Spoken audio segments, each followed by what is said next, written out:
बड़ा रसमय प्रसंग एक कुम्हार कुल में प्रगटे हुए श्री कुबाजी महाराज, जिनका नाम गुरुदेव के द्वारा रखा हुआ केवल दास जी था। केवल दास जी ये श्री कृष्णदास पैहारी जी के सत्संग में जाते थे और उनकी कृपा प्राप्त हुई, उनको सद्गुरु रूप से वर्ण किया। जाति के तो कुंभकार हैं, कुम्हार हैं, लेकिन बहुत महामहिमामयी स्थिति को प्राप्त हैं, जो यहाँ देवर्षि नारद जी कह रहे हैं। आवश्यक नहीं कि उच्च कोटि की जाति के हो तभी वो भगवान की प्रसन्नता का हेतु होंगे। बोले कहत कुम्हार जग कुल निस्तार कियो, केवल सुनाम साधु सेवा अभिराम है। सार में लोग तो इन्हें कुम्हार कहते थे। जीथड़ा ग्राम में ये रहते थे। सदैव श्री कृष्णदास पैहारी जी की कृपा कोर इन पे थे। संतों के सत्संग से गुरुदेव का अद्भुत कृपा प्रसाद इनको प्राप्त हुआ। श्री कृष्णदास पैहारी जी की कृपा का कोर इनके हृदय में ऐसा बढ़ा कि जब देखा कि गुरुदेव का आंतरिक इशारा है कि संतों की सेवा ही भगवत प्राप्ति का मुख्य साधन है। यदि संतों की आराधना की जाए तो अनंत भगवान को प्राप्त करना सहज है। सत्संग संत सेवा का स्वरूप है, उनकी आज्ञा का पालन करना। यदि वो अपनी कुटिया में पधारे तो किसी के पास अगर कुछ भी नहीं तो इतना तो है, खड़े हो गए, ग्रीवा झुका दिया, इसके बाद आसन दे दिया और जल, इतना तो सबके पास है। कोई भी वैष्णव पधारे, कोई भी संत पधारे, आप हरिदास हैं, हरि के चरण आश्रित, इतना करना ही चाहिए। चाहे आप गृहस्थ हो या विरक्त हो, भले आप उनकी कामना जो है, मान लो कोई ऐसे भी आते हैं धन आदि की याचना करते हैं, तो हम ये नहीं कहते कि आप पूर्ण करो या आपके सामर्थ्य नहीं है तो आप, इतना तो सब कोई कर सकता है। ऐसा ना हो कि आप अवहेलना कर दे। कोई भी आए प्यार से राधे श्याम बोल करके उनको जल पिलाइए, आसन में बैठा लिए। फिर वो जो कह रहे नहीं है तो जय श्री राधे, हमारे पास ऐसी सामर्थ्य नहीं है, यदि है तो भगवत स्वरूप मान करके अर्पित कर दीजिए। देनहार कोई और है, देते रहते दिन रहे, वो तो न जाने कहां से पूर्ति करता है। और वस्तु की सार्थकता है, हरि नाम जप करने वालों के उदर में यदि अन्न गया, उनके शरीर में हमारे द्वारा ऐसी सेवा बन जाए, वस्त्र पहुंच गया या उनके कहीं वास की व्यवस्था हो, ये तो हमारा अहोभाग्य है। अगर कभी ऐसा हमें संयोग मिले, सौभाग्य मिले। ये बात उनके हृदय में बैठ गई थी कि प्रभु को रिझाने का बहुत सरल उपाय है भगवत भक्तों के चरणों का आश्रय, उनकी आज्ञा का पालन, उनकी सेवा। लोग कहते तो थे इनको कुंभकार, लेकिन सही पूछो तो ये वास्तविक कुंभकार है। जैसे कुंभकार है ना, कुम्हार मिट्टी लाता है और उसको पात्र का रूप देता है और फिर तपा करके उसमें जल भरने योग्य बना देता है।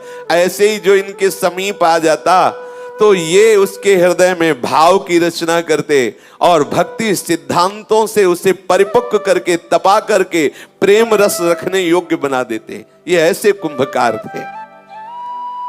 ऐसा एक महामहिमा में महाभागवत इस कुल में प्रकट हुआ कि जगत प्रणाम करता है ऐसे कुम्हार कुल को, जहां ऐसे महाभागवत श्री कुबाजी प्रकट हुए, केवल राम जी प्रकट हुए। एक बार की बात है कि इनके घर में वैसे तो संत महात्मा आया ही करते थे, कभी एक कभी दो, और ये बहुत ही अकिंचन स्वभाव के। ये केवल 30 बर्तन बनाते थे और रोज एक बर्तन बेचते, उसी से जो आता उसी से संत सेवा और अपने घर का पालन कर। ज्यादा इसलिए नहीं बनाते थे कि भक्ति का सिद्धांत है छठदम सील बीरत बहुकर्मा, निरत निरंतर सज्जन धर्मा।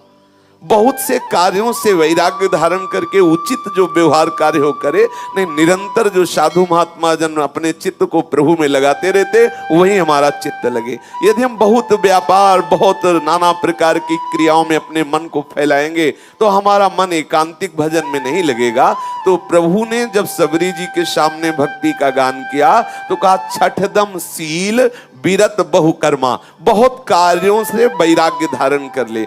इसी सिद्धांत को लेकर के श्री कुबाजी महाराज बहुत बर्तन नहीं बनाते थे, 30 बर्तन बनाते थे और उन्हीं को परिपक्व करके एक रोज बेचते, जो उससे अर्थ आता उससे अपने परिवार का आए हुए अतिथि का पोषण करते। एक बार इनके यहां संतों की मंडली पधारी और मंडली में तो मानो 20 संत 25 संत ऐसे मंडली चलती थी। अब जैसे एक मंडली है सौनक जी की, 88,000 ऋषि है, अगर ये मंडली आ जाए तो होता ही विचित्र बात। दुर्वासा जी भी कहीं कहीं पाया गया 60,000 शिष्यों से, ऐसा पाया गया। तो संतों की पहले मंडलियां चलती थी, तो 20-25 संत होंगे। ऐसे एक मंडली श्री कुबा जी के घर आई और ऐसे भजन परायण महात्मा के गृहस्थी में कोई ऐसा नहीं कि बड़े बड़े गोदाम लगे हो, क्योंकि 30 बर्तन बनाना है और रोज एक बेचना है, जो आ जाए उसी से तो कितना, केवल उदर पोषण के लिए हो। तो बर्तन कोई सोना चांदी थोड़ी है, रज के बर्तन है, जितने के भी बिकते होंगे उसमें कितना बचता होगा, कैसे परिवार का पोषण। लेकिन ये निरंतर भजन परायण उतने में ही संतुष्ट रहते। अब जब घर में देखा तो संत सेवा के लिए कोई व्यवस्था नहीं और संत मंडली घर में आई हुई, सबके चरण पखारे, सबको आसन दिया, विराजो। पत्नी से कहा कि अब हमें कहीं जाना पड़ेगा, कर्जा लेना पड़ेगा, संत आए हैं, भूखे नहीं जाने देंगे।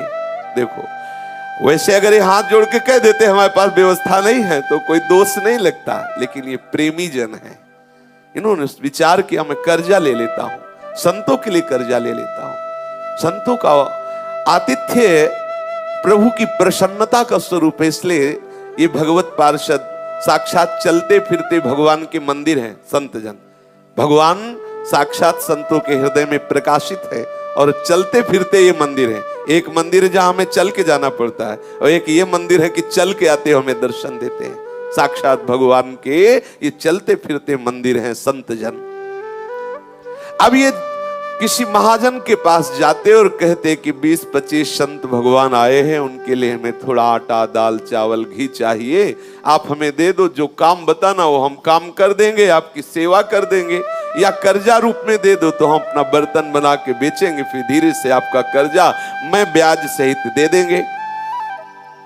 प्रायः महाजनों ने, जो धनी मानी थे, उन लोगों ने मना कर दिया कि गरीब आदमी है, इनको क्या दें, और जो देंगे तो पता नहीं कितने दिनों में दें। एक थोड़ा चतुर चालाक स्वभाव के थे, उन्होंने कहा कि देखो हमारा एक काम है, अगर तुम कर दो तो जितना कहो हम भोजन सामग्री दे सकते हैं। हाँ हाँ बोलिए आपका क्या काम है? बोले कुआं खोदना है। उस समय पानी के लिए कुआं ही होता था, मुझे जल चाहिए, जल के लिए कुआं चाहिए, और वहां कुआं खोदना मतलब 80 हाथ के नीचे कहीं पानी मिलता था। अब वो तय कर लिया, देखो कैसा स्वार्थी स्वरूप होता है धनी मानी जनों का। केवल भोजन संतों का करवाना है, वो जो चाहो आटा दाल घी ले जाओ, लेकिन आपको कुआं खोदना पड़ेगा। और ये इतने भगवत भक्तों की आराधना में तन्मय कि केवल इतने पे तय हो गया, ठीक है आज तुम हमें घी बूरा आटा दाल चावल ये दे दो, आज हम संतों को भोग पवाते हैं, फिर इसके बाद हम आपका पक्का वादा, जितना जैसा कहोगे वैसा हम कुआं खोद देंगे। स्वीकार कर लिया प्रसन्न मुद्रा में। अब जो जो आवश्यक सामग्री थी उसने दे दिया।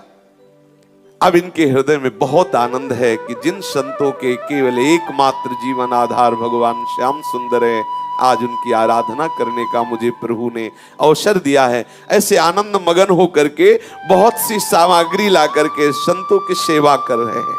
सुंदर सुंदर पकवान आदि बनाए, भोज्य पदार्थ बनाए और ठाकुर को भोग लगाया और सब संतों को पवाया, खूब आनंदित हो रहे हैं।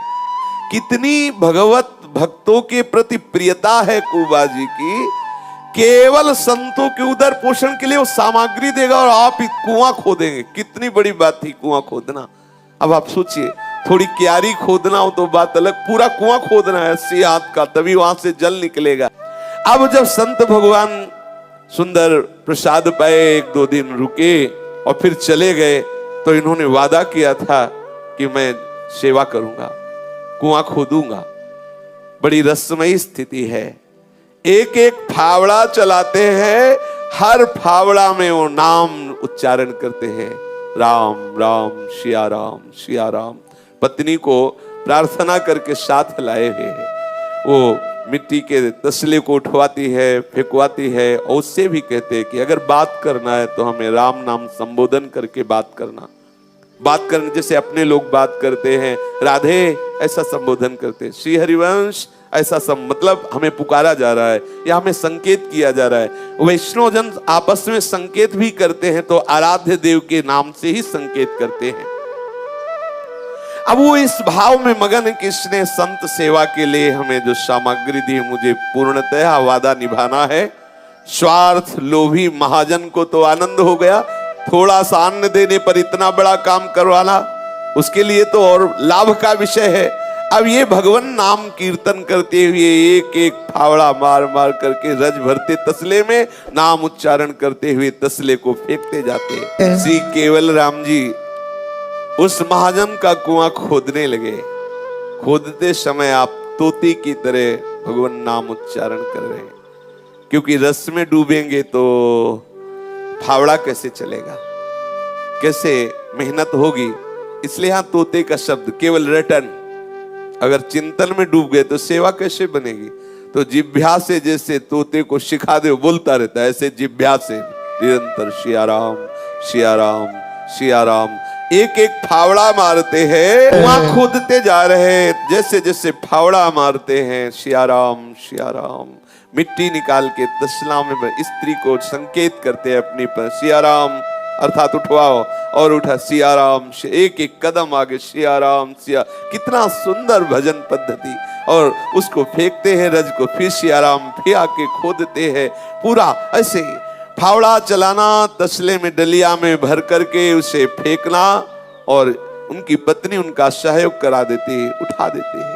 नाम में डूबे हुए निरंतर नाम रटते हुए बैठते हैं तो राम, उठते हैं तो राम, बोलते हैं तो संकेत में राम, जब प्रसाद पाते हैं तो राम, पानी पीते हैं तो राम, हाँ घर में बैठे हैं तो राम, जाग रहे हैं तो राम, सो रहे हैं तो राम, हाँ एक एक श्वास राम राम राम। अगर वो कुछ दे रहे हैं तो राम, कुछ ले रहे हैं तो राम। सुंदर नाम में डूबे हुए उनकी ऐसी सेवा प्रारंभ हुई, कुछ और नहीं जानते, क्योंकि कोई वेदों का स्वाध्याय पुराणों का स्वाध्याय कुछ नहीं। नाम सत्संग सुनना, गुरुदेव ने जो नाम दिया उसी में चित्त पूर्ण रूप से समाहित करना। अब वो कुआं खोदना नाम रटते हुए प्रारंभ किया। अब महाजन को प्रसन्नता हुई, बहुत सस्ते में कुआं खोद रहा है।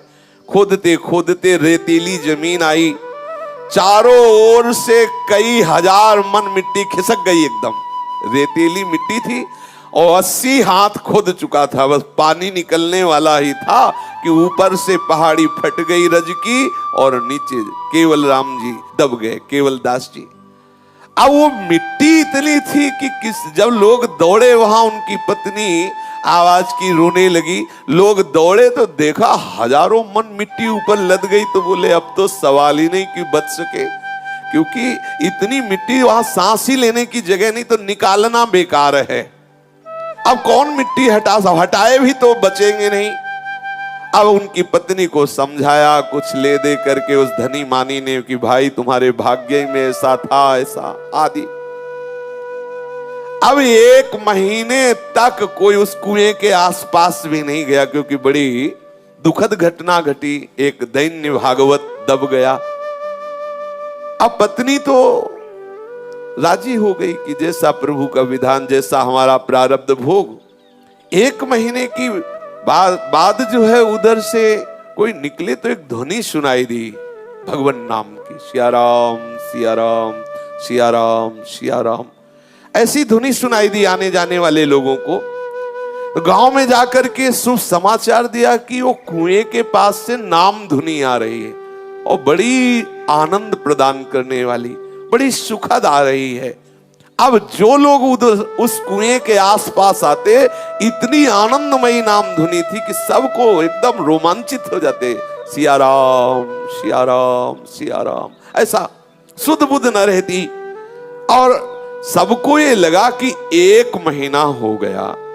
1 महीने में तो क्या 1 मिनट में मर जाएगा व्यक्ति, जिसके ऊपर इतनी रज गिर गई है, कुएं में नीचे वो हो, जीने का तो कोई सवाल नहीं, ये नाम कैसे चल रहा है। अब यात्रियों के द्वारा ये भी सुनाई दिया कि केवल नाम ही नहीं चल रहा, साथ में ताल मृदंग करताल भी बज रही है। वह सुनाई देता, ताल मृदंग करताल बज रही है। तो उधर से एक राजा निकला, तो उसको जब ये कि काहे को भीड़ लगी, पता चला यहां से नाम सुनाई देता है, तो राजा नजदीक गया, सुना, तो बोले यहां हो क्या गया था। बोले एक भक्त थे केवल दास जी, वो कुआं खोद रहे थे, मिट्टी ऊपर से गिर गई, वो बहुत गहरा 80 हाथ का कुआं खुद गया था, वो नीचे दब गए थे 1 महीना पहले। अरे उनका तुरंत खुदाई करवाओ। ये कोई दैवी आवाज नहीं सुनाई दे रही, ये तो आवाज उन्हीं की सुनाई दे रही है। अब आप देखो, भला इतनी मिट्टी के नीचे दबने पर कोई जीवित रहेगा, और फिर वहां से कोई बोले तो इतनी आवाज आएगी। ये है भागवतिक शक्ति, ये है संत सेवा का चमत्कार, ये है भगवान नाम रटन की महिमा। ऐसे तो कोई भले प्रमाद कर देता, लेकिन जब राज आदेश हो गया कि तत्काल मिट्टी हटाई जाए, तो मिट्टी हटाना प्रारंभ हुआ। जो ही मिट्टी हटाई तो देखा कि एक मेहराब सा बन गया, गुफा सी बन गई। देखो कृपालु प्रभु की कृपा। जहां केवल दास जी बैठे हुए थे, काफी दूर तक मिट्टी नीचे नहीं गिरी थी, अपने आप ऐसे ऊपर रुक गई थी, एक गुफा सी बन गई थी। ऊपर सब मिट्टी है और नीचे एक गुफा, बिल्कुल आराम मुद्रा में वो बैठे हुए हैं, और जोर जोर से नाम धुनी हो रही, सिया राम सिया राम सिया राम, ऐसी। और सबने देखा कि उनके समीप बहुत सुंदर पात्र में कुछ भोग रखा हुआ है, बढ़िया सुंदर जल रखा हुआ है।